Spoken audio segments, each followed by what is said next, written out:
함께 인사할까요? 할렐루야, 할렐루야. 한 주간 평안하셨습니까? 우리 옆에 있는 분들과 그렇게 한번 인사하겠습니다. 당신은 나보다 나은 사람입니다. 우리 그렇게 인사하겠습니다.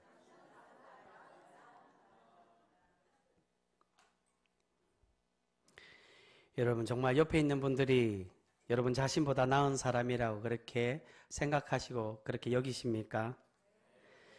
여러분, 옆에 있는 분들이 나보다 더 나은 사람으로 우리가 고백하는 거, 하나님의 거룩한 성도인 우리가 내가 나은 사람이 아닌 서로를 높이며 나보다 남을 위하는 삶으로 사는 그런 하나님의 거룩한 성도 우리 모두가 되실 수 있기를 주님의 이름으로 축복합니다. 근데 여러분, 조금 전에 우리가 옆에 있는 사람을 나보다 나은 사람이라고 그렇게 고백을 했는데, 사실은 그렇게 고백했지만 혹시라도 우리 속에 조금이나마 내가 더 나은 사람으로 생각하는 마음들은 혹시 있지는 않습니까? 여러분, 사람은 사실 남과 자신을 비교하려고 할 때가 많이 있는 것을 보게 됩니다. 그런데 그 비교가 좋은 것에는 어떻게 비교합니까? 남을 부러워할 때가 많이 있다는 겁니다. 남들이 좀 더 나은 것을 가지고 있으면 그것을 부러워한다는 겁니다. 흔히 우리가 옛말에 남의 떡이 더 커 보이는 것처럼 우리가 남을 부러워할 수 있습니다. 그런데 반대로 어떻습니까? 반대로 부족한 것, 실수하는 것에는 그와 반대로 생각을 하는 것을 볼 수 있습니다.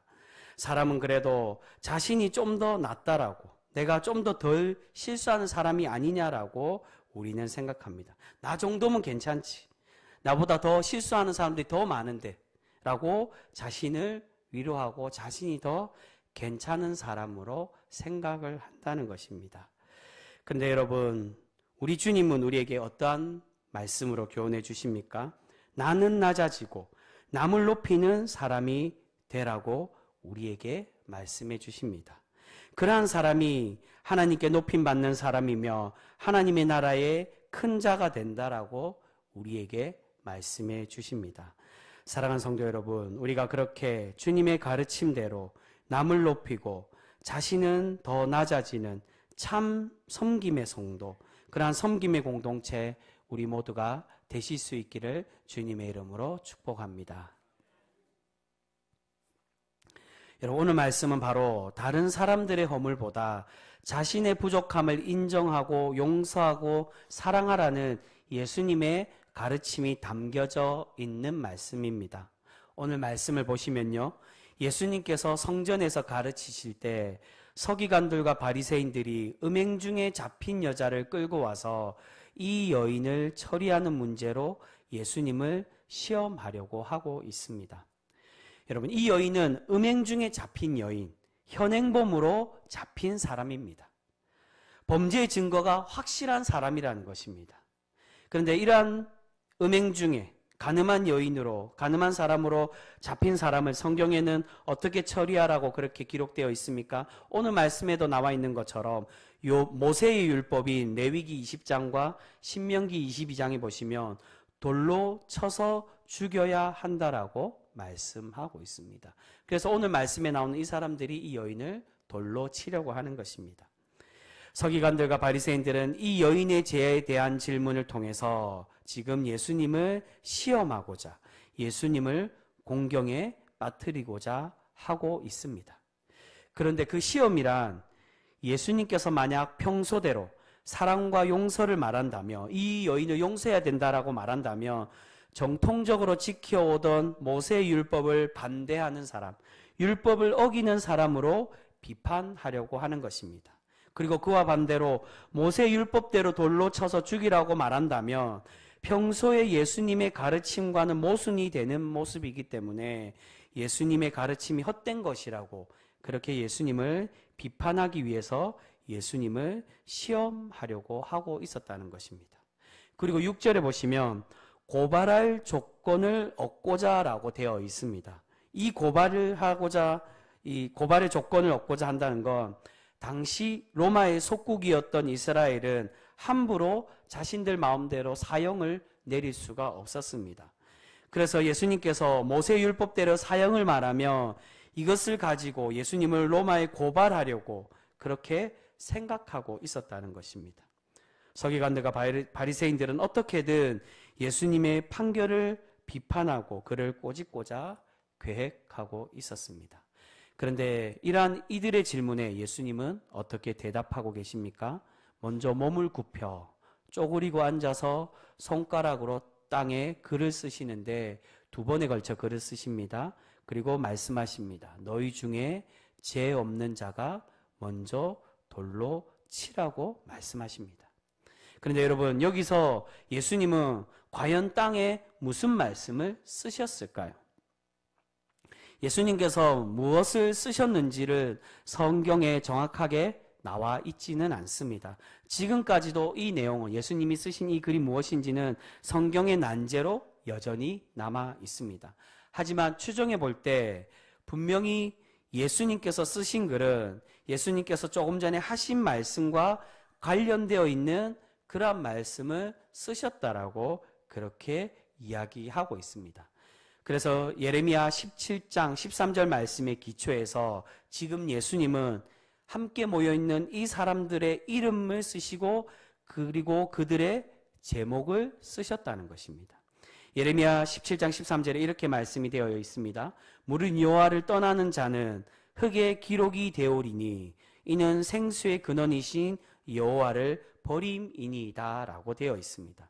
예수님은 이 말씀의 원리대로 이 사람들의 이름을, 땅에 이 사랑 없는 사람들의 이들의 이름을 쓰시고 죄를 쓰심으로 이 사람들이 쉽게 이 여인을 정죄하지 못하도록 그렇게 만드셨다는 것입니다. 또는 다른 의견으로는 예수님께서 하나님의 말씀을 이 땅에 쓰셨다는 겁니다.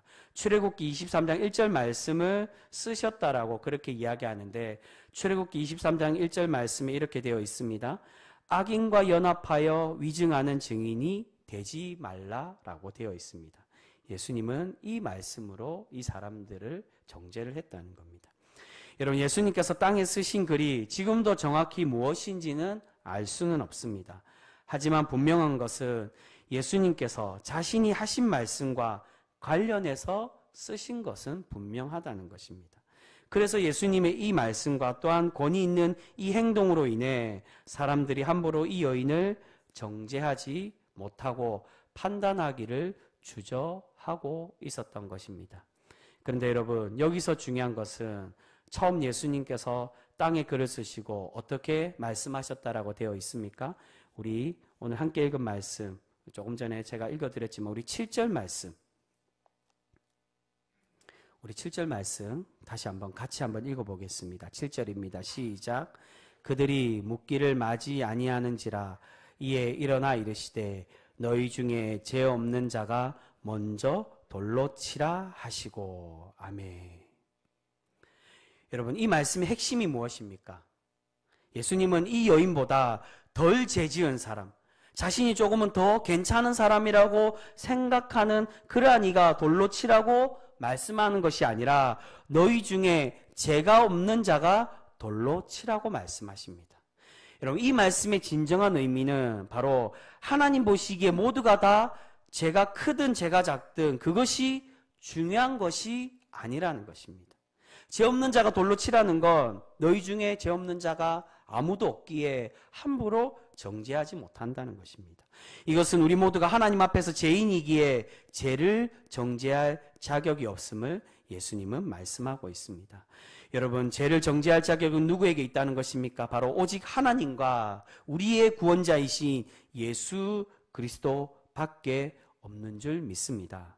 그래서 예수님은 요한복음 5장 27절에 우리에게 이렇게 말씀합니다. 인자됨으로 말미암아 심판하는 권한을 주셨느니라. 예수님께만 하나님의 그 심판의 권한을 하나님께서 내려주셨다는 것입니다. 여러분, 우리는 하나님 보시기에 모두 다 죄인들입니다. 하나님은 오늘 이 말씀을 통해 우리가 예수 그리스도의 용서를 배우고 또한 죄인인 우리 또한 주님의 모습을 닮아서 용서하고 사랑하는 성도가 되기를 우리에게 바라고 계시는 줄 믿습니다. 여러분, 오늘 말씀에서 예수님의 관심은 죄의 정죄에 있지 않습니다. 누가 죄가 더 큰지 작은지에 있지 않다는 것입니다. 그저 주님의 은혜가 필요한 이 여인의 영혼을 우리 주님은 위로하시고 그를 구원하시는 것에 가장 큰 관심을 두고 계십니다. 그런데 여러분, 문제는 의외로 사람들은 어떻게 생각한다는 것입니까? 자신이 조금 더 나은 사람이 아닌가라고 서로를 비교한다는 것입니다. 자기가 좀 더 낫다라고 생각되면 쉽게 다른 사람들을 정죄하려고 할 때가 많이 있는 것을 보게 됩니다. 우리 자신이 잘못을 저질러도 우리보다 더 큰 죄를 지은 사람이 있다면 그 사람에게 정죄할 권리가 나에게 있다라고 우리는 착각을 할 때가 많이 있다는 것입니다. 여러분, 대부분의 사람들이 이것이 당연하다라고 생각합니다. 여러분, 그렇지 않습니까? 우리가 보편적으로 사회에서도 경범죄를 지은 사람은 더 큰 죄를 지은 사람을 범죄자라고 비판하고 판단을 합니다. 그래서 죄의 형량도 더 그 큰 죄를 지을수록 더 형량이 더 크게 받는 것을 볼 수 있습니다. 여러분, 이것이 우리 사회의 일방적인 상식이고 보편적인 죄의 논리라고 할 수가 있습니다. 작은 죄를 지은 사람은 작게 벌을 받지만 큰 죄를 지은 사람은 크게 벌을 받습니다. 그런데 다 같이 벌을 받지만 작은 죄 지은 사람, 별거 아닌 것처럼 느끼는 사람은 더 큰 죄, 중범죄, 살인자나 또는 간음한 사람 또는 많은 큰 죄를 지은 사람을 비판할 권리와 자격이 자신에게 있다라고 생각을 합니다. 오늘 이 가늠한 여인의 이야기에서 빗대어 보아도 분명히 이 여인이 더 큰 죄인임을 분명하다라고 할 수 있습니다. 성경에 보시면 하나님을 모독하고 신성모독이죠. 그리고 사람을 죽이는 살인죄를 가장 큰 죄로 그렇게 여기며 이야기합니다. 그리고 그 다음으로 가장 큰 죄가 무엇일까요? 바로 오늘 이 말씀에 나오는 이 여인이 지은 죄, 간음한 죄를 그 다음으로 큰 죄로 여깁니다. 간음에 대한 형벌이 무엇이라고 말씀드립니까? 도둑질하는 것보다 더 무겁게 그 형벌로 내려져서 이 간음한 여인은 돌로 치라고 그렇게 말씀하며 큰 범죄로 여기며 생각하고 있었습니다. 여러분, 그렇다면 다른 사람들은 어떤 사람들이었을까요? 지금 함께 이 여인들에게 모여있는 사람들은 어떤 사람들입니까? 이 여인을 비판하는 것을 보면 분명히 이 여인보다 덜 죄지은 사람들이었다는 것입니다. 여러분, 어떻게 보면 이 사람들은 이 여인에게 죄를 물을 자격이 있다라고 볼 수가 있습니다. 우리의 상식적으로 본다면요. 여러분, 우리가 일반적으로 TV에서 매스컴에서 큰 죄를 지으면은 자신이 어떤 상황에 놓여 있든 간에 그것이 중요한 것이 아니라 저 사람 죽어 마땅한 사람이라고 우리는 함부로 판단하고 정죄하고 생각하고 이야기를 합니다. 그런데 여러분, 오늘 우리 주님은 우리에게 어떻게 말씀하십니까? 하나님 앞에서는 하나님의 구원의 기준에 볼 때 그렇지가 않다라고 우리에게 말씀하십니다. 우리가 정죄할 자격이 있는 것이 아니라 정죄는 예수 그리스도께만 달려 있는데 그런 주님이 우리를 정죄하지 않으시고 용서하시고 사랑으로 품어주고 계신다는 것입니다. 그렇기에 우리 또한 우리에게 필요한 것은 주님의 이 사랑의 모습을 본받아서 우리가 사랑과 용서를 행하며 살아가기를 바라고 계시는 줄 믿습니다. 여러분, 오늘 이 말씀은 더 나아가서는 우리에게 구원의 기준에 관한 교훈의 말씀이라고 할 수가 있습니다. 하나님은 우리 자신이 구원받기에 자격이 있다라고 착각하는 것이 아니라 우리는 모두가 다 죄인이지만 하나님께서 여전히 죄인인 우리를 용서하셔서 구원의 자격을 주셨다는 것을 우리가 깨닫기를 바라고 계신다는 것입니다. 크든 작든이 중요한 것이 아니라 큰 죄인이든 작은 죄인이든 모두 다 우리는 하나님 앞에 죽어 마땅한 죄인일 수밖에 없다는 것입니다. 그런데 그 죄인을 우리 주님이 어떻게 하신다는 것입니까? 여전히 우리를 사랑하시고 우리를 구원하셔서 하나님의 구원의 백성, 하늘나라의 백성으로 우리를 삼기를 원하신다는 것입니다.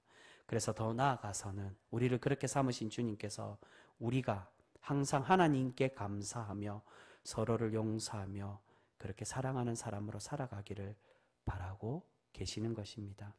사랑하는 성도 여러분, 예수님께서 큰 죄를 지은 여인을 용서하시고 죄를 묻지 않으신 것처럼 우리 또한 큰 죄인인 우리를 여전히 사랑하시고 용서하여 주고 계시는 줄 믿습니다. 여러분, 그렇기에 우리 또한 다른 사람들의 실수와 잘못을 볼 때 죄의 경중을 보는 것이 아니라 죄의 크고 작은 것을 보는 것이 아닌 주님의 조건 없는 용서와 사랑을 행하는 그러한 성도 우리 모두가 되실 수 있기를 소망합니다. 그런데 여러분, 여기서 우리가 잊지 말아야 할 것은 자칫 잘못하면 하나님께서 나를 사랑하시고 용서하셨기에 나의 죄까지도 모두 다 없어졌다라고 생각하는 그러한 오류를 범할 수가 있다는 것입니다. 오늘 예수님께서 마지막에 이 여인에게 어떻게 말씀하십니까? 나도 너를 정죄하지 아니하노니 어떻게 말씀하시죠? 가서 다시는 죄를 범하지 말라라고 말씀해 주고 계십니다. 여러분, 예수님은 분명 가늠한 여인을 정죄하지 않으셨습니다. 하지만 죄에 대한 회개의 촉구, 권면은 여전히 하고 계신다는 것입니다. 우리가 하나님의 사랑받는 자녀라고 해서 우리가 여전히 죄를 지어도 되는 것으로 착각해서는 안 된다는 것입니다. 많은 신앙인들 중에 우리가 하나님께 기도하고 용서받았기 때문에 돌아서서 죄지어도 내가 하나님께 구원의 백성으로 되었기 때문에 하나님 여전히 나를 사랑하시겠지, 나의 모든 죄를 다 용서하셨기 때문에 내가 나의 죄를 다시금 또 고백하지 않아도 되겠지라고 착각하는 그러한 신앙인들이 있다는 것입니다. 여러분, 우리는 하나님의 구원의 백성으로 사랑받는 자녀가 되었기에 이제는 죄를 끊어내고 변화된 하나님의 거룩한 백성으로 살아가야만 하는 것입니다. 여러분, 어떤 신앙인들 중에 자신의 잘못을 하나님께는 기도하여도 다른 사람들에게 인정하거나 또는 용서를 구하고 그것을 고치려고 하지 않는 사람들이 있습니다. 여러분, 자신은 이미 기도하여 용서받았다라고 생각하는 것입니다. 내가 하나님의 사랑받는 사람이기에, 그리고 하나님께 용서받았기에 이제 죄를 물을 필요가 없다는 것입니다. 그런데 여러분, 그것은 성경을 우리가 잘못 이해하고 행하는 것입니다. 오늘 분명히 예수님은 이 가늠한 여인을 사랑하셔서 그를 용서하시긴 하시지만, 그러나 그의 죄까지 용서하시고 사랑하는 것은 결코 아니라는 것입니다. 예수님은 우리에게 분명히 말씀하십니다. 나도 너를 정죄하지 아니하노니 다시는 죄를 범하지 말라라고 말씀하십니다. 여러분, 우리가 하나님의 사랑받고 용서를 받았다며 이제는 죄에서 떠나 새로운 사람이 되어야만 합니다. 그것이 오늘 이 말씀을 통해 구원받은 백성들에게 하나님께서 바라시는 하늘나라의 하나님의 참 뜻인 줄 믿습니다. 여러분, 오늘 말씀에서 예수님은 여인을 어떻게 바라보고 계십니까? 다른 사람들처럼 더러운 죄인으로 보시지 않으신다는 것입니다. 연약하고 하나님의 사랑과 용서가 필요한 그러한 하나님의 자녀로 바라보고 계십니다. 여러분, 하나님께서는 동일하게 우리를 그렇게 바라보고 계시는 줄 믿습니다. 우리가 큰 죄를 지은 사람이든 또는 작은 죄를 지었든 그 죄를 보시는 것이 아니라 우리가 하나님께로 돌이켜 회개하고 돌아올 때 우리에게 죄를 묻지 않으시고 우리에게도 동일하게 용서하시고 사랑으로 우리를 긍휼함을 베풀어 주고 계시는 줄 믿습니다. 여러분, 창세기의 가인과 아벨의 이야기에서 그 말씀의 설교를 한번 말씀을 드렸죠. 누가 진짜 그 이야기의 주인공이라고 말씀드렸습니까? 잘 믿어서 하나님께 칭찬받고 죽은 아벨도 의미가 있지만 하나님은 가인에 대해서 우리에게 더 말씀하고 싶어 하신다는 것입니다. 왜 그렇습니까? 바로 우리의 모습이 이 가인을, 이 죄 많은 이 살인자 가인을 더 닮아 있기 때문이라는 것입니다. 우리는 가인처럼 시기하고 질투하여 마음으로 사람을 죽이는 그러한 모습을 가진 사람들입니다.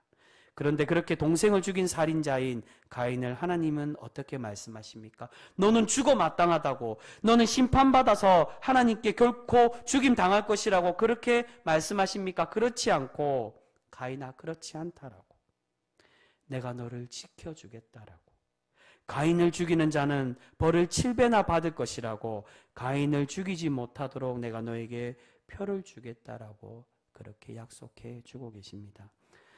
여러분, 이것이 하나님께서 우리에게 내려주시는 사랑의 마음인 줄 믿습니다. 가인을 닮은 우리에게 동일하게 우리가 죄가 어떻든 간에 큰 죄든 작은 죄이든 그것이 중요한 것이 아니라 여전히 나를 사랑하시고 우리와 함께하여 주고 계시는 줄 믿습니다. 사랑하는 성도 여러분, 우리가 그러한 사랑받은 자임을 우리가 이제는 잊지 않고 항상 감사하는 그러한 성도 우리 모두가 되실 수 있기를 소망합니다. 이 사랑은 우리가 자격이 있어서 주는 것이 결코 아닙니다. 우리는 여전히 자격이 없지만 하나님은 우리의 죄를 보시지 않으시고 우리를 용서하시고 사랑하여 주고 계십니다. 여러분, 그렇게 우리가 무자격으로 받은 이 사랑을 이제는 다른 사람들에게도 자격을 묻고 따지는 것이 아닌 우리 또한 주님의 이 모습을 본받아 사랑하고 용서하고 섬기는 그러한 성도 되실 수 있기를 바랍니다. 그렇게 우리가 하나님의 말할 수 없는 그 은혜의 주심에 감사하며 또한 우리 또한 실천하며 살아갈 때 우리를 기뻐 받으시며 날마다 우리를 칭찬하여 주시고 우리를 복되게 하여 주실 줄 믿습니다. 그 하나님의 무한하신 사랑의 은혜와 그 복으로 날마다 누리며 살아가실 수 있는 우리 귀한 병성교회 모든 성도 되실 수 있기를 주님의 이름으로 축복합니다. 기도하겠습니다.